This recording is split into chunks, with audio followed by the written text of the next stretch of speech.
Are you a South Florida property owner with an insurance claim? Are you dealing with water, mold, or fire damage? Looking for a reputable, fully licensed, insured, and certified contractor? Water Cleanup of Florida is here for you 24 hours a day. When a disaster strikes in your home or business, you need specialized, fast, and reliable services. Water Cleanup of Florida understands the impact and stress an unexpected disaster may cause. With over 62 years of combined experience, Michael, Robert, and Eric and their team is prepared to handle any size disaster. The guys are born and raised in South Florida, so changing the narrative on the way contractors conduct business in South Florida is extremely important to them. Their objective is to make cleanup and insurance claim process painless and hassle-free. Water Cleanup of Florida is also a licensed building contractor, so they provide the A to Z service, one-stop shopping that busy homeowners and business owners require. There's no need to bring in other contractors. They will handle it all for you. Call or text them anytime at 561-408-7835 for immediate assistance. The number again, 561-408-7835. Water Cleanup of Florida. This show is brought to you by Prize Picks. Prize Picks is a revolutionary new daily fantasy game whereby you pick 2, 3, or 4 players to go over or under their fantasy point projections, and if you're correct, you win. Pick 2 or more players from the same sport or league, or go cross leagues for your parlay. Use the promo code 5, that's FIVE, 5, and receive a 100% instant deposit match up to $100. But first, sign up at prizepicks.com to start winning today. Sports betting season is in full force. You need a sportsbook with integrity and longevity like BetUS. You may already know this, but BetUS has been pioneers in the sportsbook industry for almost 3 decades, thriving and paying their loyal customer base. That is BetUS.com. They have loads of bonuses. Join now or call 800-69-BET-US. That is 800-MY-BET-US. And you will receive a 125% sign-up bonus by using the bonus code 5. That's the word 5, F-I-V-E. They also have re-up and referral bonuses as well. Follow my lead and open an account with BetUS. You bet, you win, you get paid. BetUS. This show is brought to you by Lewis Peters State Farm, agency representing the #1 auto and home insurer in the United States for more than 60 years combined experience in the insurance industry. Local agents that understand South Florida's unique market. You have access to them 24/7, walk in, call in, click in through lewispeters.com. You can find them online on social media at SF Agent Peters, or you can call at 305-275-5585. Remember, lewispeters.com. Welcome to 3 Yards Per Carry, a podcast covering the Miami Dolphins and the NFL. Now, here's your hosts, Chris, Alf, and Simon. And we're on, and welcome to another edition of 3 Yards Per Carry. I'm Alfredo Arteaga. Chris Coffin is here, but Simon Clancy is not, because it's his birthday, and he is, I guess I would say he's out. No, I think he's celebrating his birthday with the owner of the Green Bay Packers. Yes, he is. Yeah, and debating what they're going to do at quarterback, right? Because Aaron Rodgers is hemming and hawing for the next 2 months to whether he's going to play or not. I think he's just hemming and hawing. Period. Yeah, he likes to do that. Like Aaron Rodgers likes to do that. Like it's his thing now. To do that. It's his thing. Like he's so emo now. He is, right down to the Nick cap. I'm not telling you. Like he is just straight emo. Yeah, I can't handicap that situation. Okay, why the hell would you want to go to Denver and deal with what we saw this past Sunday? All right, that was just like no. Okay, I'm sorry. Like if you ask me, usually you want to go somewhere where it's easier, right? Like he has the dream quarterback job. That division is absolute garbage. Like it's a walk to a home game in the second round every single year. Why the hell would he go to Denver?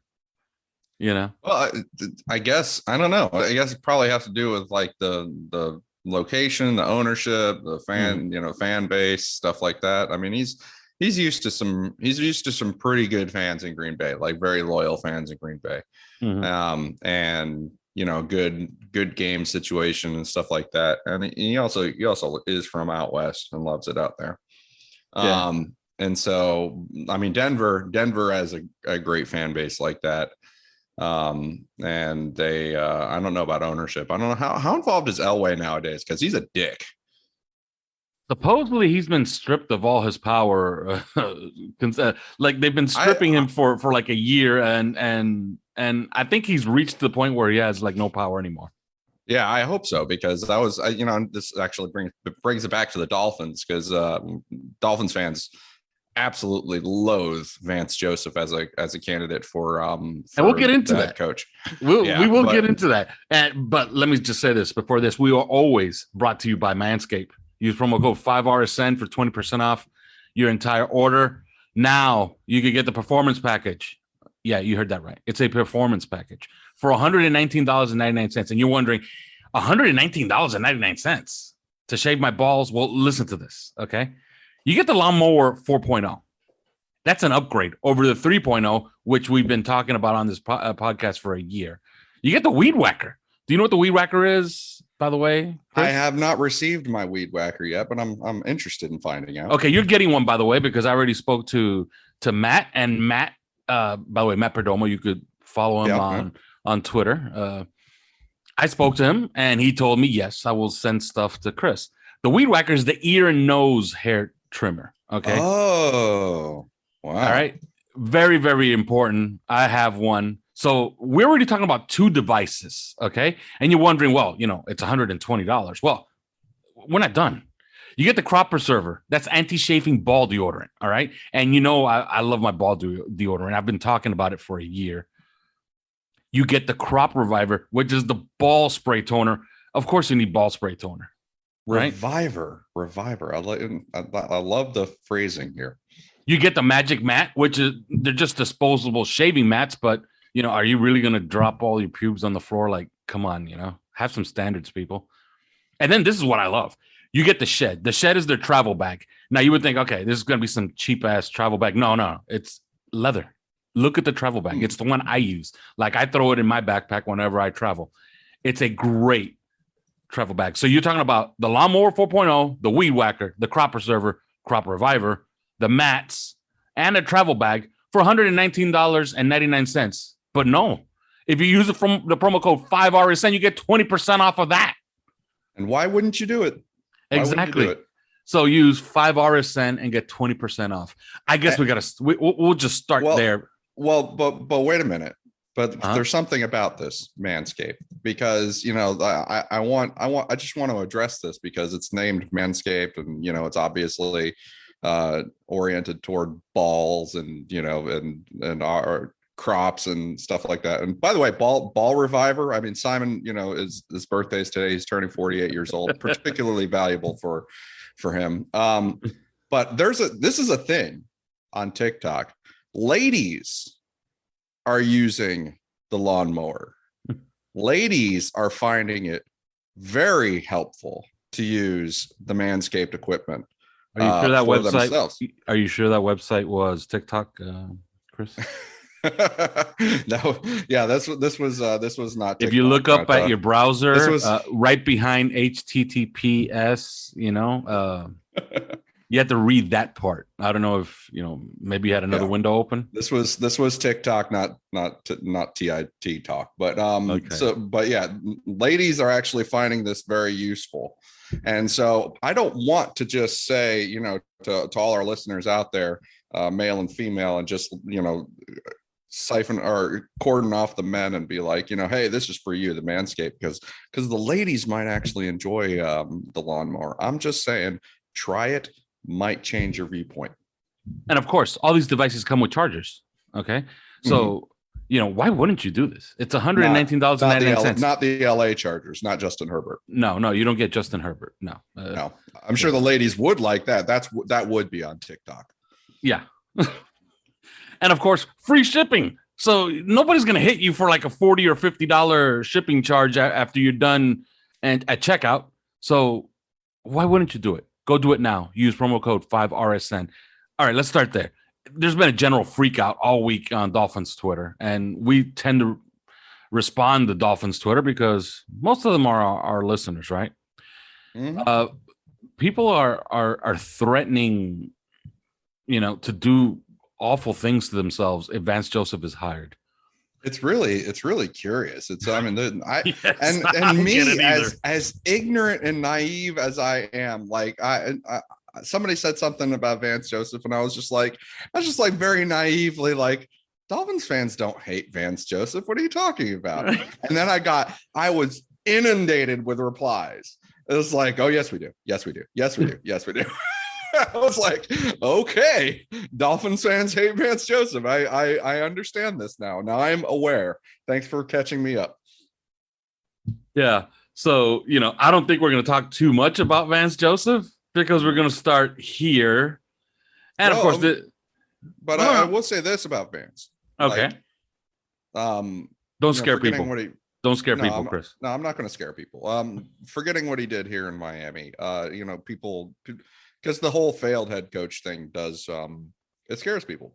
Mm-hmm. But I will say this: I talked to somebody in Denver who's, who's very privy to the inner workings of the Denver Broncos, and he was, to say he was set up to fail is like, because a lot of people use that and it's kind of hyperbole and exaggeration. But in this case, man, that really does sound true, because John Elway, I guess, from above, micromanaged every part of Vance Joseph's tenure in Denver. Right down to, he was making the depth chart calls. He was deciding who played on Sunday.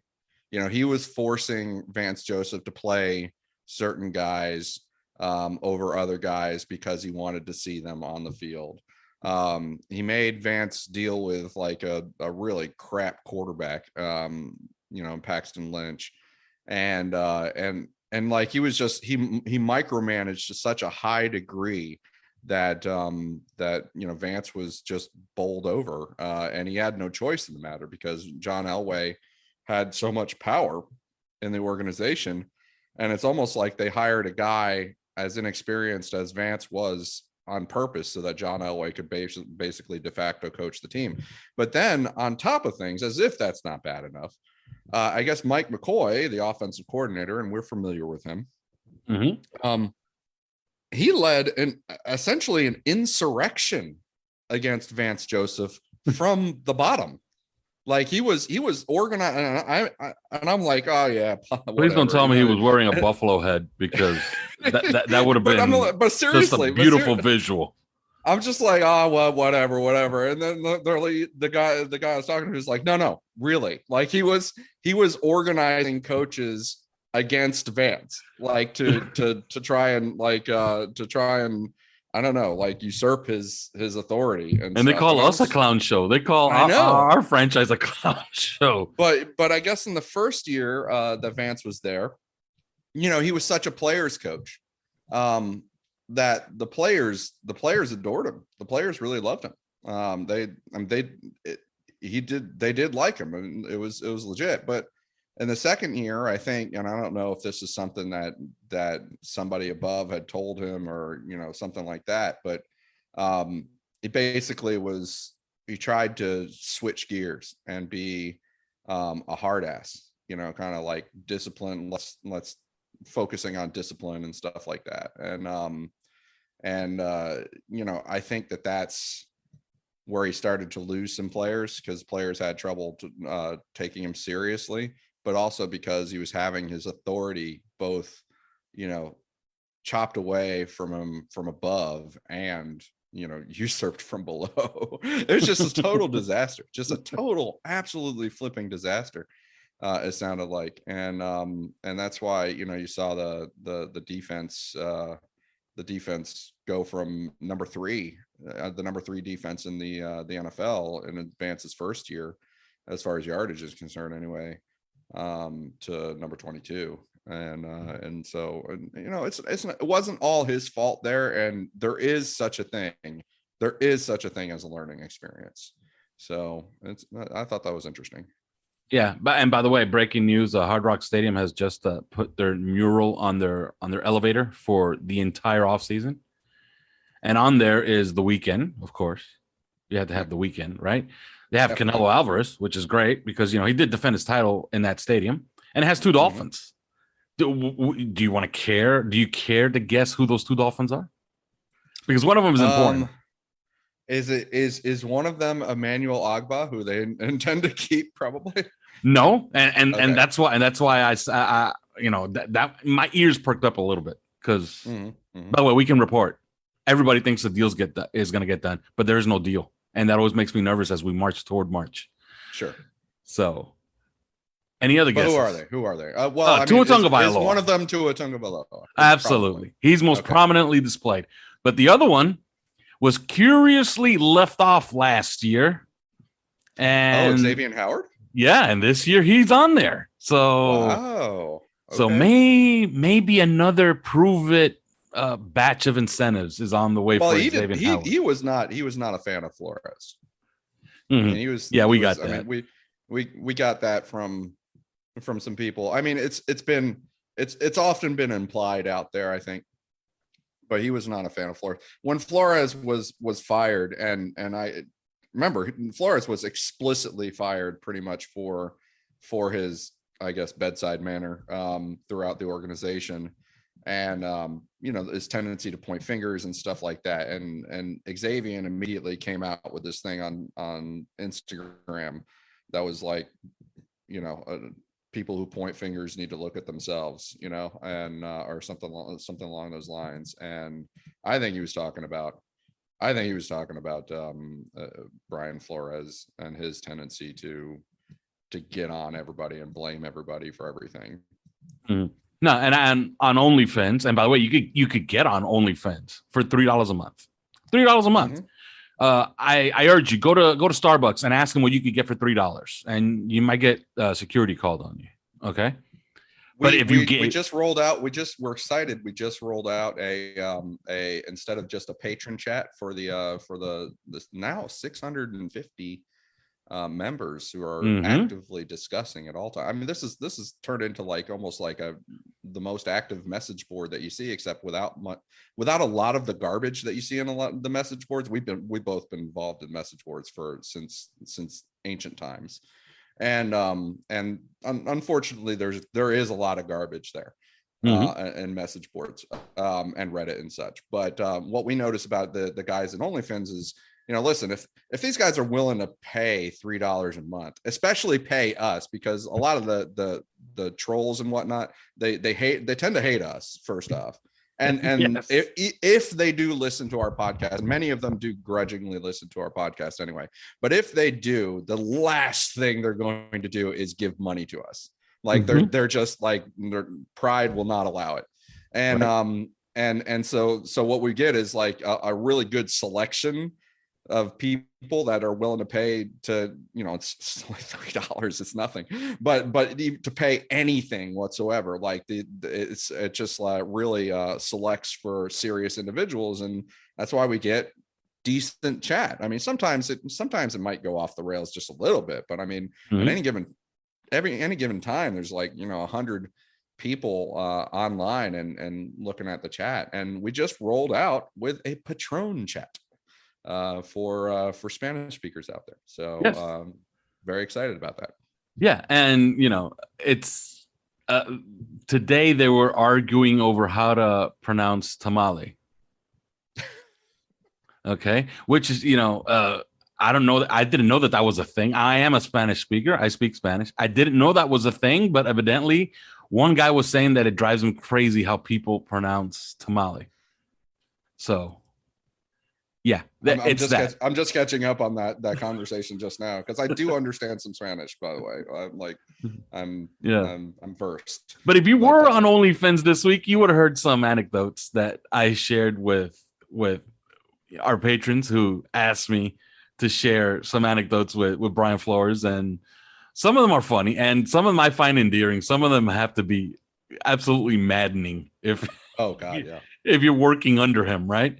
Yeah. But yeah, moving off of Brian Flores, I shared another thing on OnlyFans, and I guess we're going to go there because there seems to be some reports on Twitter. I shared, and I guess I'll share this on the podcast. The rest, you're going to have to read it on OnlyFans, but there's a strong sense in the building that the search is leading toward two guys, Brian Daboll and Mike McDaniel, who I dubbed, by the way, this week, Bong Shula.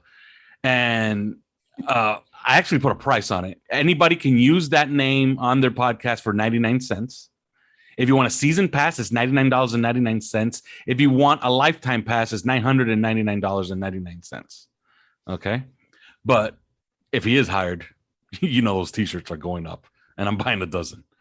I can actually confirm the in the building part of that, just in the from the standpoint I was told that an assistant coach who I will not name is pretty convinced. Well, he didn't say Brian Dable. He said that he seems to think that they're after Mike McDaniel specifically, but it's hard to tell. It's hard to say who thinks what based on what, and it could be based on the perception that Brian Dable is going to go to the Giants and not the Dolphins, or something like that.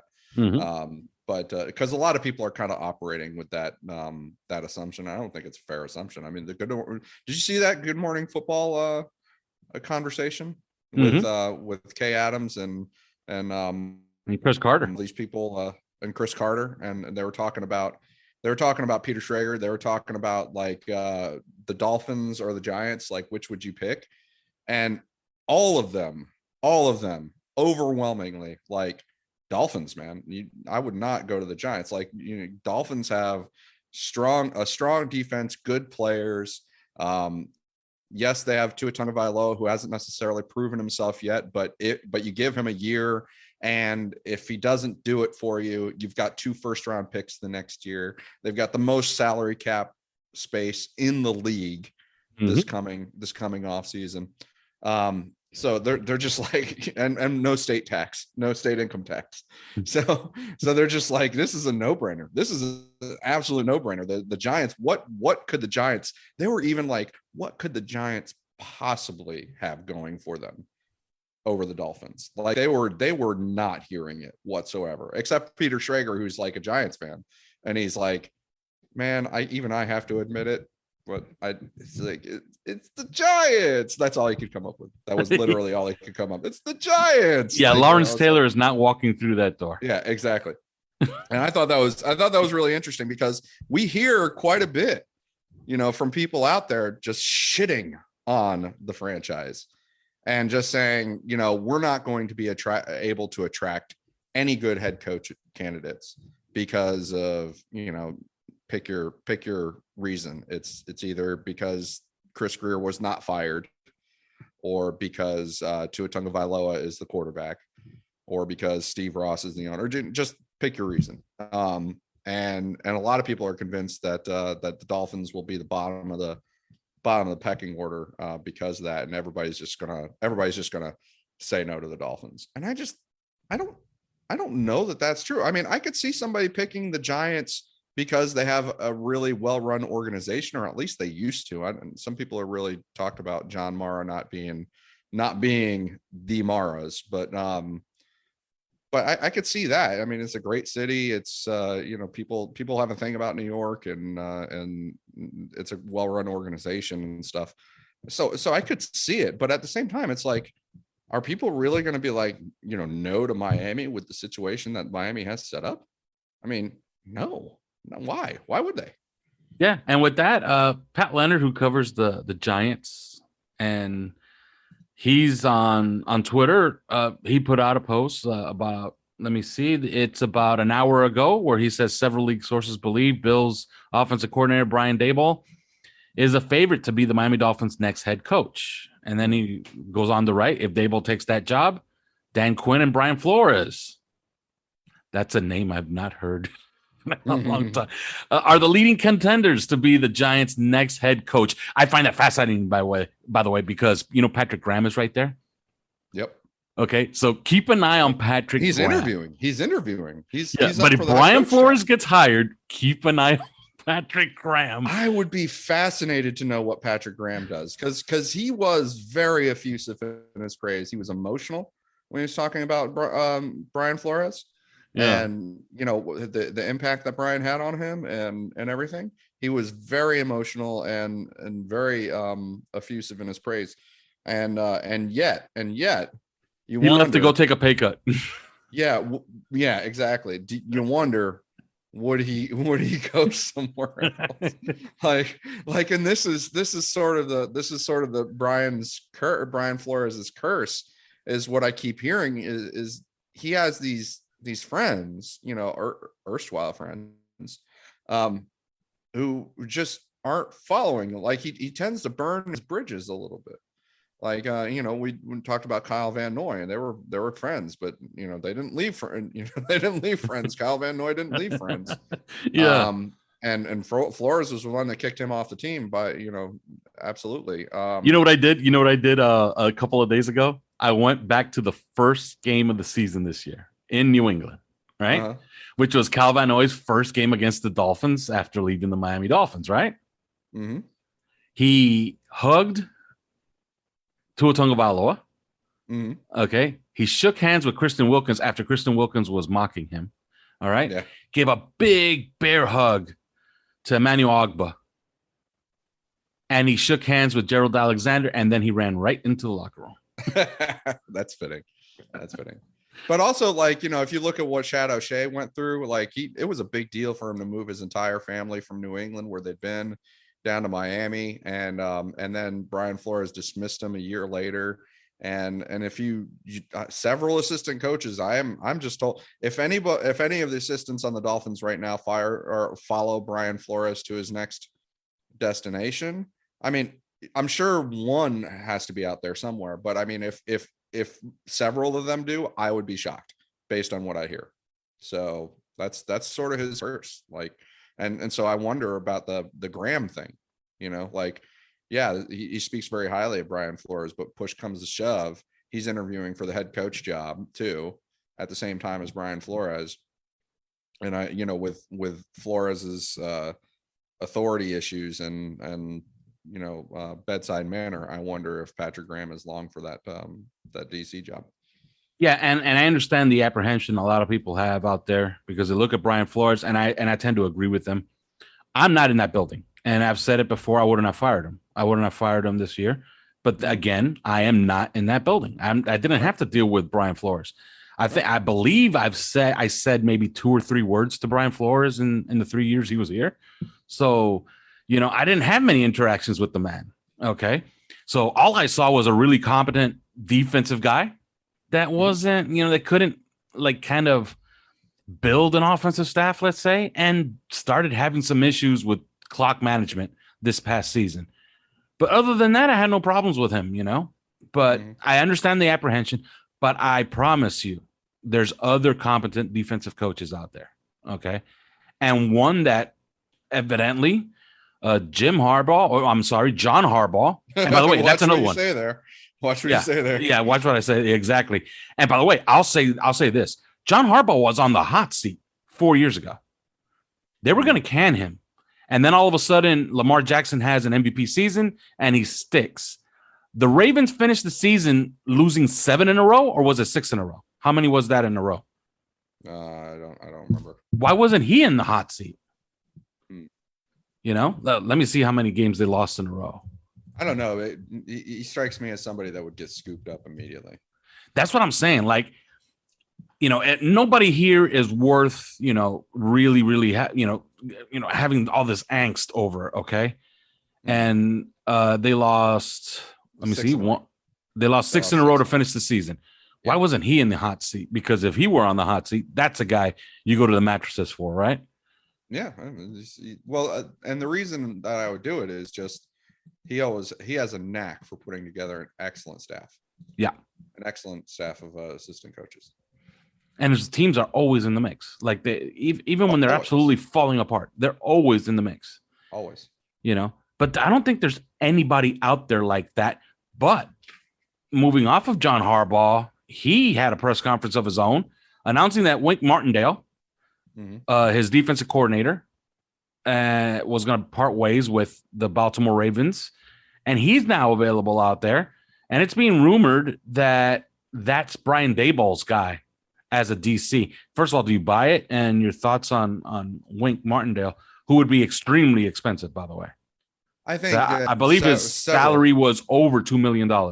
for several offensive-oriented Ravens. head coaches. Several offensive-oriented head coaches probably have to be thinking about Wink Martindale as the first person that they want to interview as a defensive coordinator. And so, but that's no guarantee that he's actually inclined to go with them. I guess the question is, you know, Brian Dable may consider Wink Martindale his guy, but does Wink Martindale consider himself Brian Dable's guy?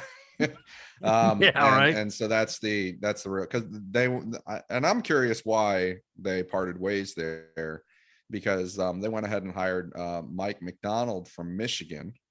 The defensive coordinator of Michigan is coming over to the NFL to be a defensive lateral move. The NFL would be a defensive coordinator for the Baltimore Ravens, which is an odd move, and kind of suggestive. And I'll tag on to that. It's an odd move in this sense also. Those DCs, because I started looking up salaries, they make a pile of money, especially in the SEC. Have you seen what those defensive coordinators make? It's ridiculous. It's over $2 million, almost all of them. So, yeah, it's a lateral move. I don't get it. But a lateral, I mean, often you get guys from college, they go to the NFL, they don't quite get that lateral move. But he is, and I think that's interesting. I also wonder what that says about how serious Jim Harbaugh is about leaving Michigan. And you know, I've always kind of shat on the idea that Jim Harbaugh is going to end up in Miami, because I've heard no, and also, like, in his very first press conference after dismissing Brian Flores, Steve Ross basically said no. You know, and so I've always kind of felt no on that. But you do sort of wonder if, and this is a very low odds scenario, but like if Jim Harbaugh just made it clear to Steve Ross, like, listen, I'm going to the pros, I'm not staying in college anymore. You know, I'm sorry, I'm not. I don't know where I'll be next year, but it's not Michigan. You know, if he ever made that clear to Steve Ross, which I don't think, it wouldn't be his style. He's going to use Michigan as as a player at the bargain to get the best deal. Like, this is his style. But anyway, if he did do that, then you wonder if Steve Ross would circle back and be like, well, how about the Dolphins? You know, and I don't think it's the right fit for him or for the Dolphins, but and I think there are many people in the organization, including very high up, like even in ownership, that may question whether it's the right fit. But still, it's, you know, it's always going to be a curiosity between these two, between Ross and Harbaugh. And speaking of other candidates, Jim Caldwell has emerged all of a sudden in Chicago, and it was interesting. Simon said yesterday, Jim Caldwell is in Hallis Hall, and I asked him, "What, has he lost?" But he's made an appearance. I don't get why he's not a candidate here, but we made it very clear. I mean, it was very clear from the start. But and you spoke about it on the podcast. Either he doesn't want to be here, which is very possible. Or for some reason the Dolphins truly question his health status.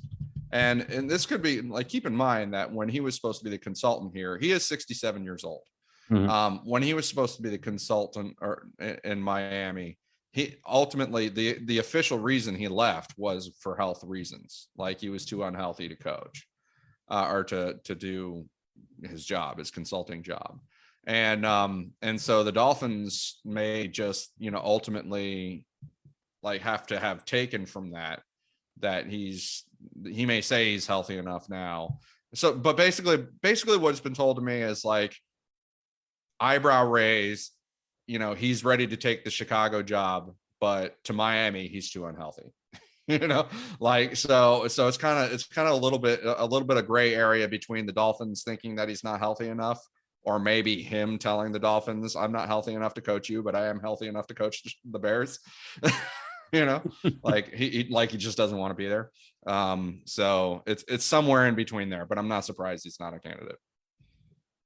And another candidate that seems to be, you know, he's had the most interviews, by the way, is Dan Quinn. And I'm wondering why Mike McCarthy doesn't find himself with the pink slip and they just promote Dan Quinn, because early on in this whole sequence, Jerry Jones was quoted as saying, that they love Dan Quinn and they would be prepared to fight for Dan Quinn if it came down to it. But obviously you can't fight against a head coach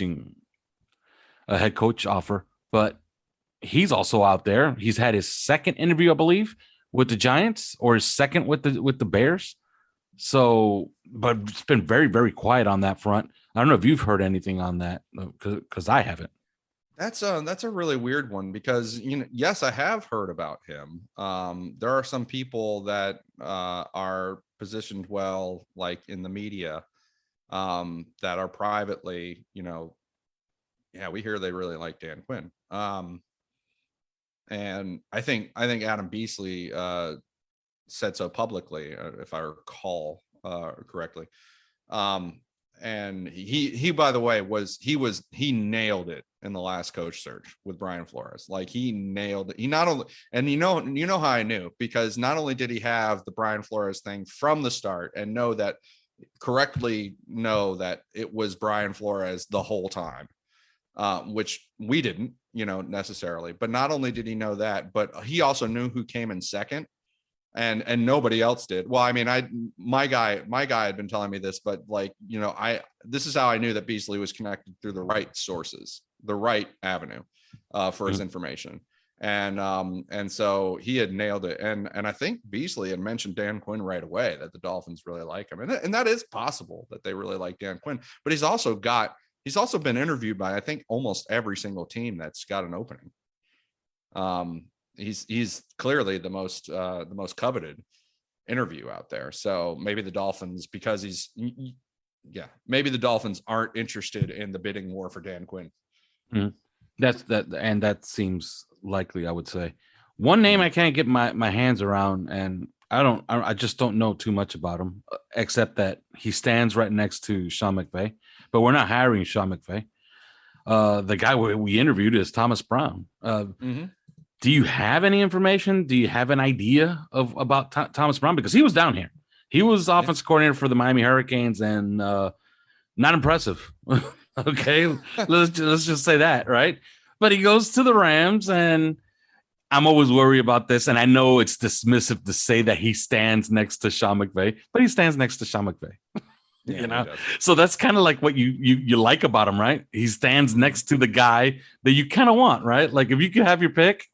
Like, I want the guys that are coaching this weekend. Like, they're all fine with me, all of them, but we can't have them. So we'll get the next best thing, the guy that stands right next to them. Right. I don't know nothing about Thomas Brown. Do you? Not much. I would actually think that more, just because he was with the Hurricanes, and that's a problem. And that, yeah. But all I know, so obviously they've heard good things. When you hear that they like Thomas Brown, it's like, yes, he's on the interview list for a reason. Everybody is on the interview list for a reason. Nobody would be on that interview list if they hadn't done their homework and really liked something about them. It's a short list. It's only 7 people. It's so they like them all.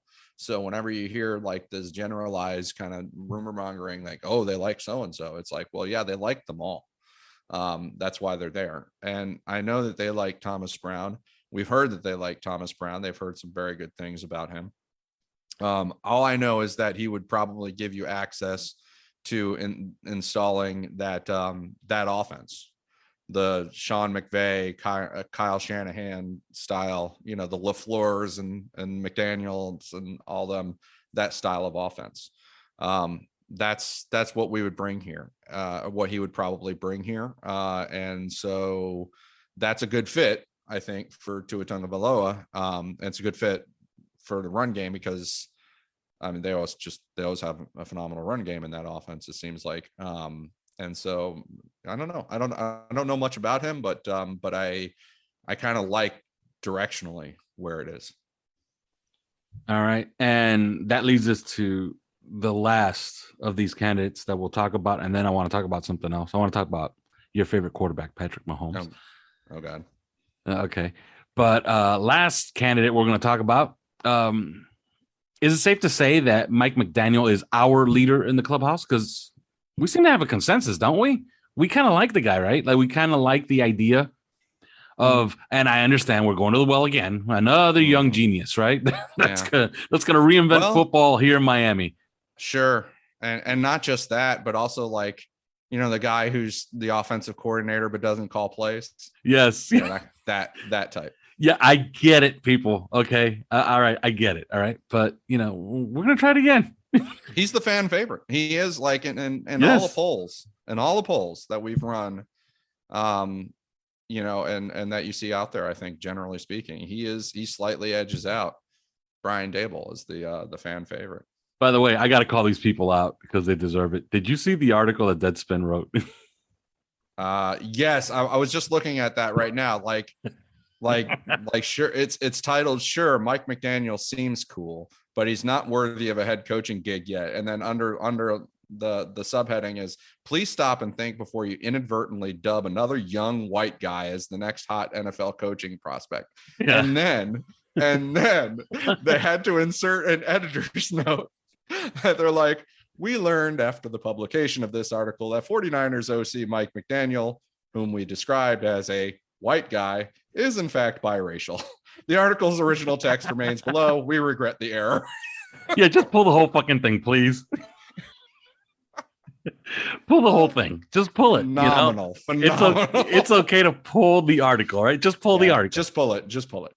Okay, it's like trust me, nobody really wants to read that. Okay, just pull the article. It's fine if you just pull it.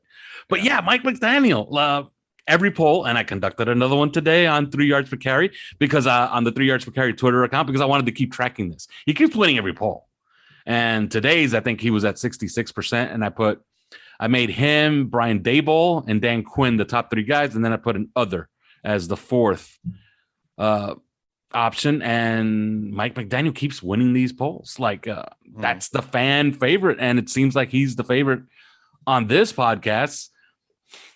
His team's playing for a spot in the Super Bowl again. If anything, he's kind of lucky, right? Because if he goes again, it'll be his 3rd Super Bowl. He lost the other 2, by the way. So so he's lucky. Like you can say that, all right? Like his teams play in Super Bowls. They do. But beyond that, we've talked about him enough.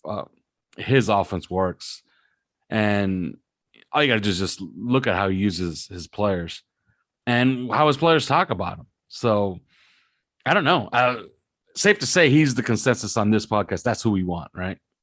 Well, I think he's refreshingly nerdy to a lot of people. Like, and what I mean by that is like, there's sort of a gruff cliche coach, coach persona. And I think that for some people, some people get very tired of it. And I think that he's kind of refreshingly nerdy. He reminds people that, listen, a coach's job is not to be tough like the players. Players have to be tough. The players are out there physically performing and taking the pounding and doing everything. The coaches, their job is to essentially be nerds. I mean, and that's what people don't quite understand. They're essentially supposed to be researchers and video analysts and tinkerers and nerd repositories of knowledge. That's their job. That's what they bring to the table, or what they're supposed to bring to the table, so that they can put these players in the best position to execute. And I think that a player will look at a Mike McDaniel and he's just gonna know in his mind immediately how to think of him. This is how I think of him. Okay, this is how it is. And he's not, and so the player isn't gonna be in that uncomfortable space between, this guy's supposed to be a leader of men because he lifts with us on Tuesdays and he barks out orders in his mean voice. But we don't win, and we don't have very good game plans and stuff like that. I think they just immediately look at this guy as like, okay, he's a mad scientist type. and that's what he is. And I think if they get it, if the players understand it, then it'll be fine. It's not, I don't think the leader of men thing really comes into it. So yeah, I think he's interesting. Yeah, closing it out. Next Wednesday we'll have a show. Will we have a head coach by then? My feeling is yeah. I think we're starting to see things accelerate a little bit. And so you have San Francisco losing to the Rams and Mike McDaniel being hired on Monday, is what you're saying? I don't know. Shot. I'm just saying. I think by the time we record again, yes, we have a head coach. All right. Care to make a prediction or no? I'm already in the my horse is in the barn. I bet Mike McDaniel at plus 600 3 days ago.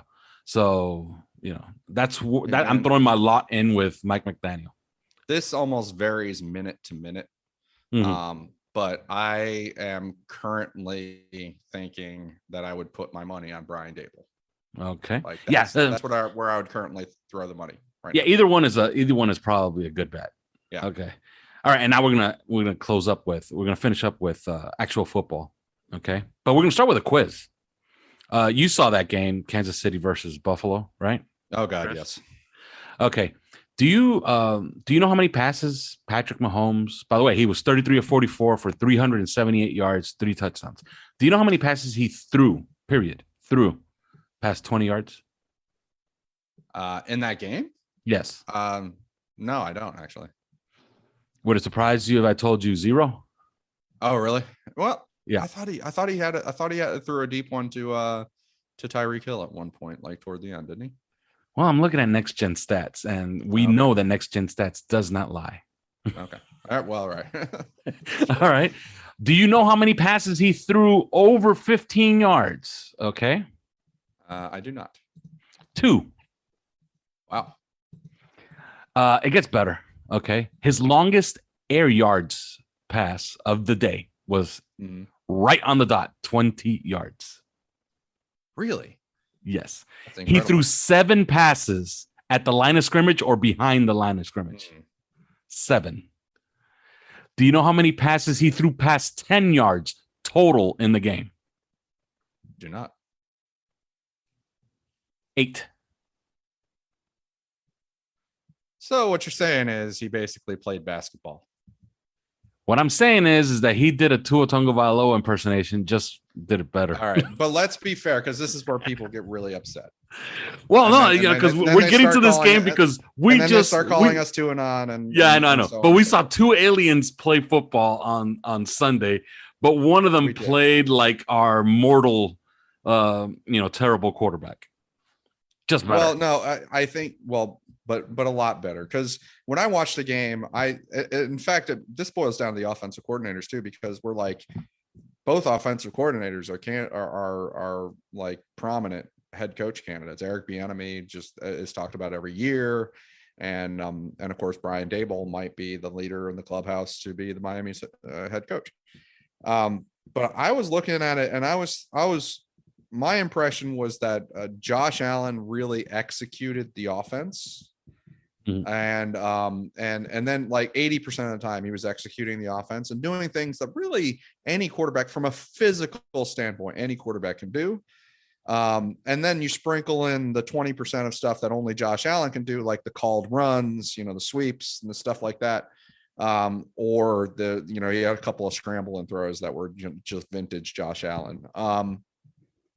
But like most of what he did was execute the offense. I thought that they had a more solid fundamental offensive performance against that defense, whereas the Kansas City Chiefs was just all Patrick Mahomes and Mecole Hardman and Tyreek Hill just being like making ridiculous plays against players, like just because Patrick Mahomes the whole game was making people miss all over the place. And scrambling around. I mean, he was so vintage. And this is where it's like, don't compare Tua Tagovailoa to him, because the way that Patrick Mahomes scrambled around, made people miss, had big runs, And the way he could change his arm slot and throw those sidearm passes and the velocity that he gets and stuff. I mean, yeah, it might have been short oriented, but it was still showcasing his ability like really well. And I think that the Kansas City Chiefs offense performance was a bunch of individual performances like that. And Mecole, don't understate Mecole Hardman's impact on the game too. I'm not saying he's a great player, but he did have an impactful game by making people miss and look silly.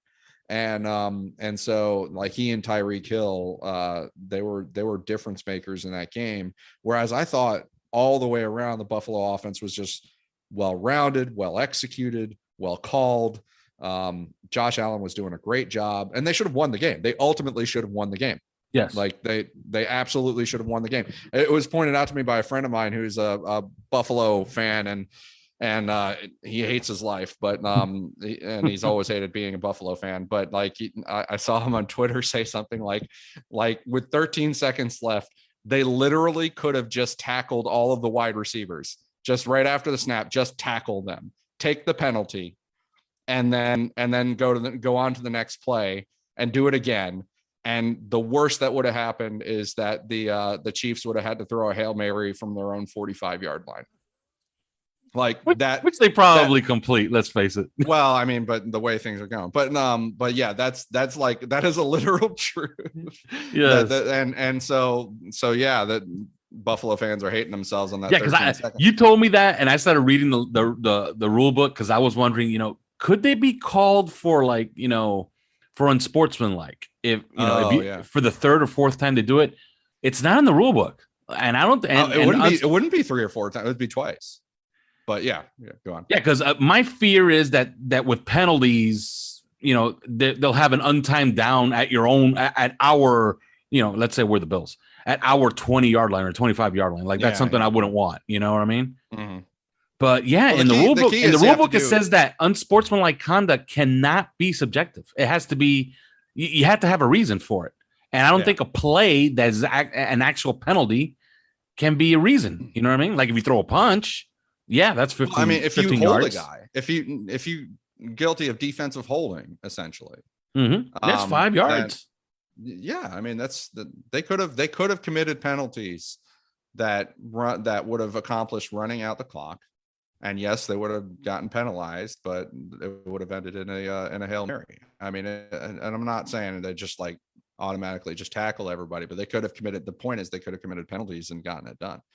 And I what's funny about that is a football coach would never,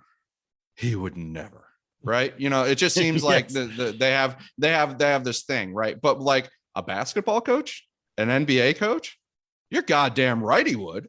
Yeah. You're goddamn right that they would joke about it like that. Popovich, Popovich used it. Remember the Hack-a-Shack? He created exactly. He created the Hack-a-Shack. He created Hack-a-Shack, Hack-a-Bow and Hack-a-Shack, and I think that, basketball coaches, and they allowed it for it by the commentary and the analysts and stuff like that. Well, this is what you got to do. They've got to do an intentional foul here. And, they've got to, I mean, they really are. And it's part of it, but football coach, like Leslie Frazier would never. It's just like that's how kind of stuffy football is to me. Except a couple of years ago, one of my favorite moments in playoff history was when Mike Vrabel, Bill Belichick does the Bill Belichick thing by trying to take a penalty on a punt, and Mike Vrabel says, "You know what? We'll decline the penalty and we'll take the runoff." Remember, he had Bill Belichick kill almost a minute of his own clock. Remember, and Bill Belichick started looking at the referee like, "Is this asshole seriously serious?" Yeah, you remember that, right? Yeah.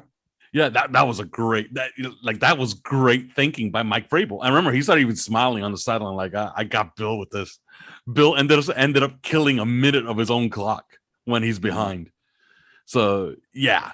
So what did you make of it? Everybody's talking about, like we should just basically just end the podcast here because we don't have Josh Allen or or Pat Mahomes, and those guys are going to rule the AFC, which is possible, by the way. But it's just basically like the game was reinvented. Yes. With that game. Like, listen, it was a shootout between two physically gifted, phenomenal quarterbacks. I mean, they're both really good quarterbacks. They're not just physically gifted. They're really good quarterbacks. But they are among, like, there are great quarterbacks who are physically gifted like them, and then there are great quarterbacks who are not physically gifted, like Tom Brady, Peyton Manning, and Drew Brees and such. They come in all shapes and sizes. I always try to tell people this. Every single one of them is a lightning bolt from God.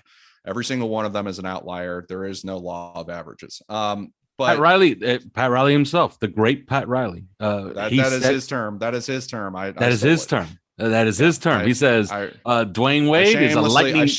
I shamelessly stole it from him.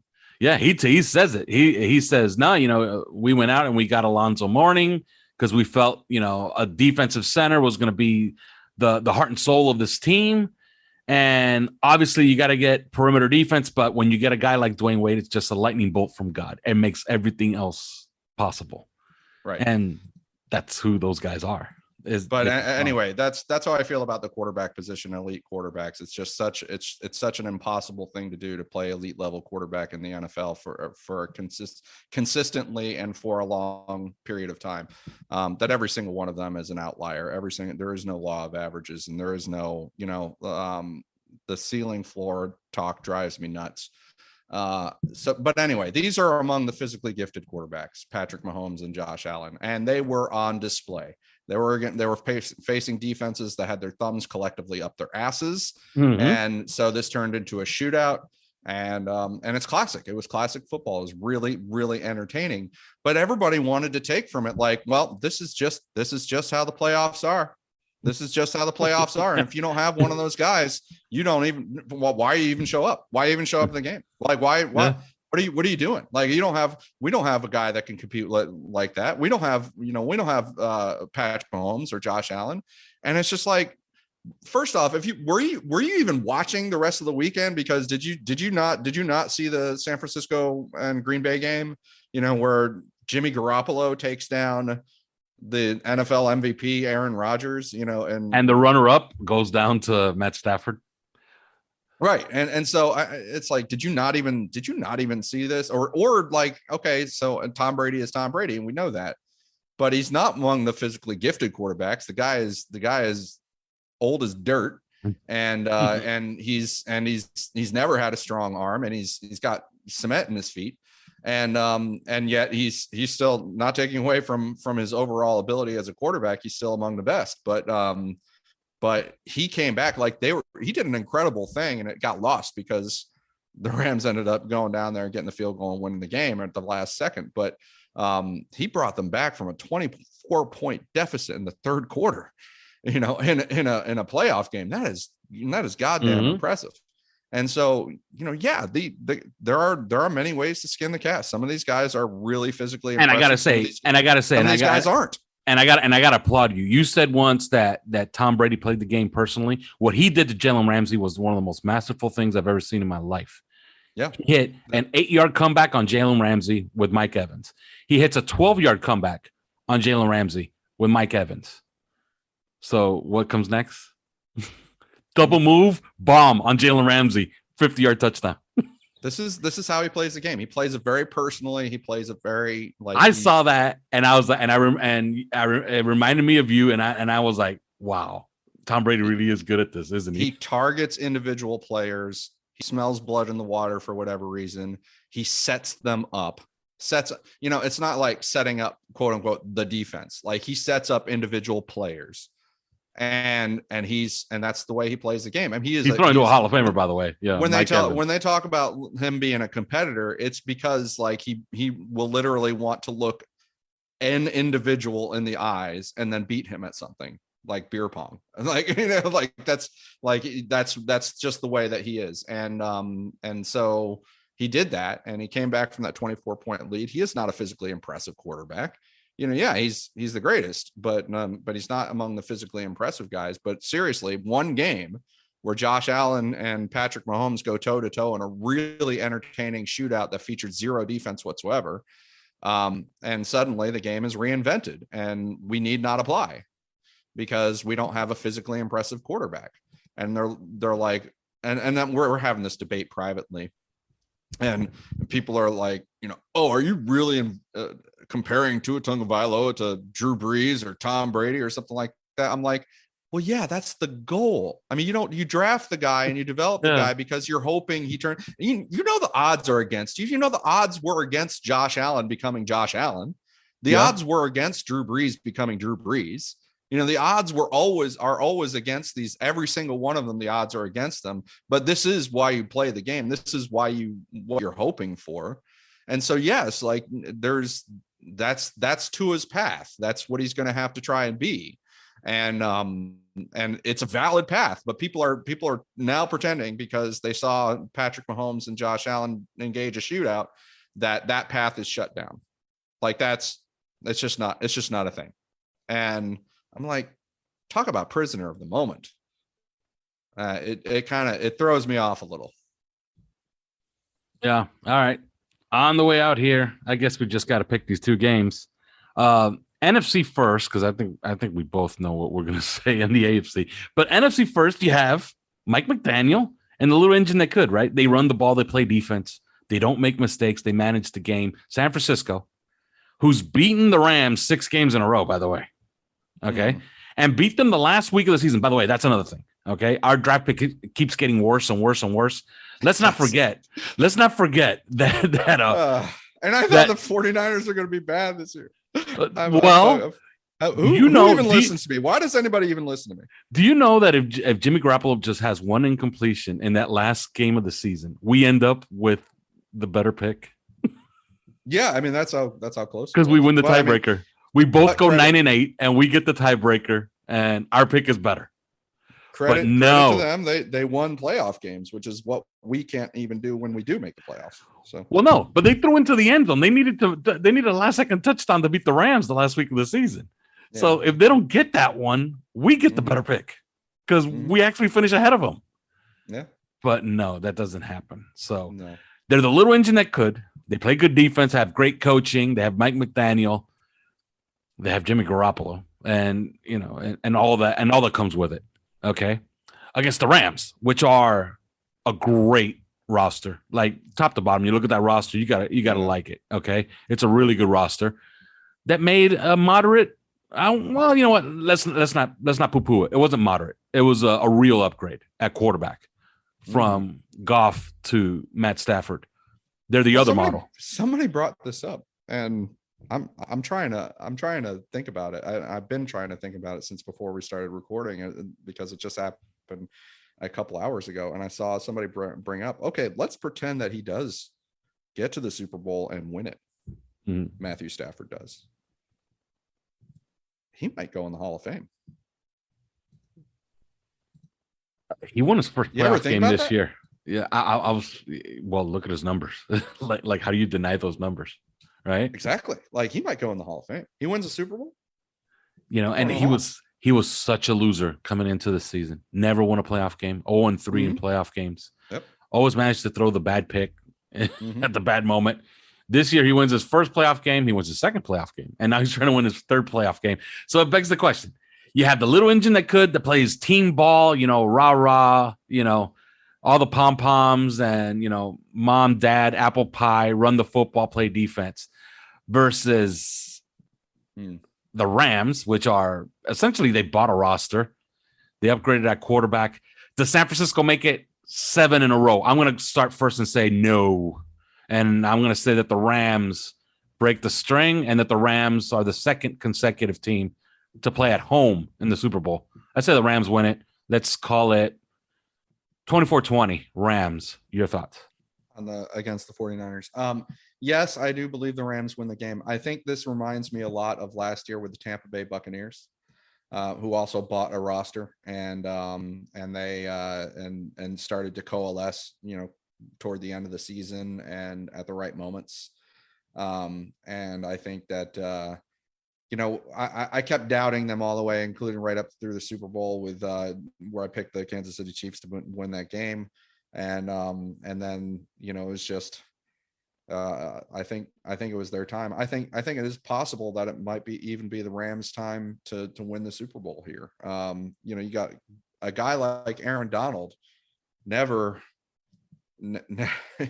underestimate the impact that he can make on that side when he just constantly harasses the other quarterback. So I will pick the Rams to win this game. I don't know about a score. I hate to say that the 49ers are going to have poor offensive showing because Mike McDaniel might be our next coach, but I wouldn't be surprised if it's the Rams and it's a pretty big victory. All right. And in the AFC, you're picking Cincinnati, right? No. Look, I'm not going to pick another blowout because I did this last week and it blew up in my face. Okay. I thought that, and then I should have thought better. Like I'm actually going to pick Ryan Tannehill to blow out anybody. No, it wasn't going to happen. Okay. And Derrick Henry wasn't Derrick Henry. He was maybe 70% worth of Derrick Henry. And Tennessee just didn't look, they looked listless. Okay. Yeah. Even though they made a huge rush at the end and probably should have won the game because, they played the right coverage. They just didn't cinch that up because everybody's scared to death to give up a bomb, and especially to Jamar Chase. Okay. Who can run. So everybody ends up playing soft because they don't want to look like an idiot. Well, guess what? You just look like an idiot giving up an 18-yard out pattern that sets up a 45-yard field goal. You know what I mean? Sure. So I'd rather give up the touchdown, actually, because at least that way I have, 40 seconds to try to get it back. But no, you give up what is essentially going to be a gimme field goal because that field goal kicker's on fire, by the way, McPherson, the rookie. I'm just going to go ahead and say it again. I think Kansas City really puts it on Cincinnati. I think it's going to be too much too soon. Big performance by the Chiefs. Call it 2 touchdowns. Let's go 31-17. Chiefs. I am really conflicted because I have liked the Chiefs for years. I'm the hugest Patrick Mahomes fan. You know that. But at the same time, I didn't like how he won that game against the Bills. And I wonder if he tries to do that again, because when he tries to play that way, when he tries to win the game that way, like sometimes it just looks absolutely brilliant. And then other times it's the reason they lost, And so I'm nervous. Because I'm nervous about the coin flip factor. Like Patrick Mahomes starts to try and play that way and be him, be the god on the football field that he is at times. And it just doesn't work. And so that's what I get nervous about is, yes, I want to pick them against the Cincinnati Bengals because they should win. But it also wouldn't surprise me if it just really falls flat. And like the Bengals are like holding some big lead until the end of the game when Patrick Mahomes starts to charge hard on them. And then he just can't get it done at the end. That would not surprise me. But yeah, I'll go ahead and pick Kansas City to be back in the Super Bowl again. And it's going to be against the Rams. So. Yeah. So we're in complete agreement. Although I will say one thing, that Chiefs defense, watch the injury report this week. Tyrone Matthew, as soon as he left that game, that defense looked like absolute garbage. Yeah. And if there's an offense that could take advantage of absolute garbage, it's Cincinnati. Like Cincinnati could really, really, really pile on the points if you're not on your P's and Q's. Well, they're so wide open. And somebody pointed this out because, I used to talk about this with the Dolphins offensive line and how shitty the Dolphins offensive line is. And we understand that. What drove me crazy even more is that, is turtling up because of the offensive line and not really trying to run a mature NFL offense or passing offense because of it. I think sometimes you got to trust the quarterback to be a big boy. And I think sometimes, you gotta try and get the offensive linemen to do hard things and get used to doing hard things. And maybe grow as players. And you gotta get everybody in that offense to grow and learn to play mature NFL passing offense. And the Bengals do that because they do not have a good line. They do not have a good offensive line, but they do open it up, and they don't care if Joe Burrow gets sacked 10 times, or something like that in a game.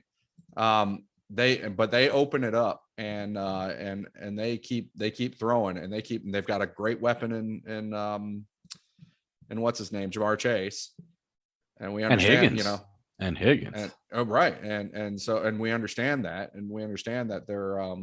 they have great weaponry, but you know what, Miami has some decent weapons too, with Jalen Waddle, Mike Gesicki, and Devontae Parker, and this is why I was begging, like, okay, Joe Burrow took 9 sacks in the game, and in that last game against the Titans, but they kept things wide open, and they kept going after it, and they won.